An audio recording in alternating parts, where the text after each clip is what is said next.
எப்போவுமே அப்படி தான் பார்க்கும் பாருங்க. படிப்பு மட்டும் கொடுத்துட்டா எல்லாத்தையும் மாற்றிடலாம் அப்படின்வாங்க. படிப்பு கொடுத்துட்டா பல காரியங்களை மாற்றிடலாம், உண்மை. ஒருவேளை முக்கால்வாசி காரியங்களை கூட மாற்றிடலாம், உண்மை. ஆனால் எல்லாத்தையும் மாற்றிடலாமா? முடியாது. நல்லா படித்த ரொம்ப மோசமான ஆசாமிகள் கூட இருக்கிறாங்க. பிஹெச்டி படித்த ரொம்ப தந்திரமான கிரிமினல்ஸ் இருக்கிறாங்க, தெரியுமா உங்களுக்கு?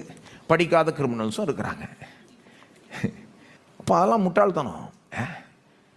சிலர் உலகத்தில் இப்படி நினைப்பாங்க பாருங்க, படிப்பு கொடுத்தா எல்லாத்தையும் மாற்றிடலாம். அல்லது உலகத்தில் சொல்லுவாங்க, இது ஆட்சியை மாற்றிட்டா எல்லாத்தையும் மாற்றிடலாங்க. எப்படி? ஆட்சி மாறிட்டா எல்லாமே மாறிடும். என்னங்க, என்ன அவ்வளோ ஏமாந்து இருக்கிறோமா? எங்க ஆட்சி மாறினா பத்தாதுங்க, ஆள் மாறணுங்க, உள்ளம் மாறணுங்க. மனுஷனுடைய உள்ளம் மாறணும். உள்ளத்தை யாருங்க மாற்றக்கூடியவர்? இயேசு மட்டும்தான்.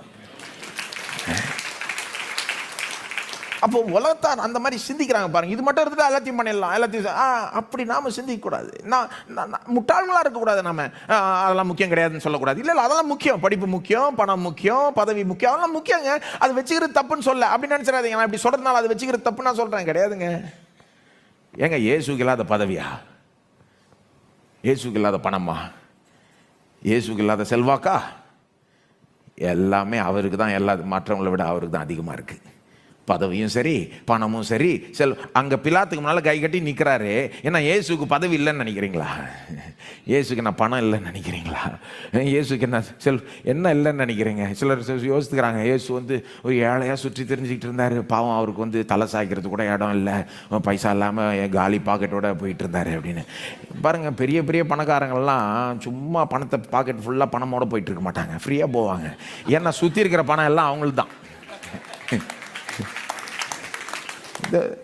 அவன்கிட்ட இருக்கிற பணமும் அவங்களுக்கு தான், இவன்கிட்ட இருக்கிற பணமும் அவங்களுக்கு தான். பெரிய பெரிய ஆளுங்களை பார்த்துருக்கீங்களா? 10 பேர் 20 பேரோட போவான். அது வாங்கினா அவன் போய் வாங்குவான். அது அவன் பணம் கிடையாது, இவங்க பணம் தான். எல்லாமே இவங்க பணம் தான். ஏங்க, பூமியே இயேசுக்கு சொந்தங்க. அதனால தான் அவருக்கு பணம் தேவைப்படுறப்போ என்ன சொல்கிறாரு பேதுருட்ட, நீ போ மீன் பிடிக்க போ, ஒரு மீனை பிடிப்ப, அந்த மீன் வாயை திறந்துப்பாரு, ஒரு காயின் இருக்கும், அந்த காயின் எடுத்து வரி கட்டுன்றாரு. இது ஓவரா இல்லை இது? ஏன் அப்படி சொல்றாருன்னா, அந்த கடலும் எந்து தான், இந்த மீன்களும் எந்து தான், அந்த காயினும் எந்து தான். போய் வாங்கி கட்டுப்போ. அதான்,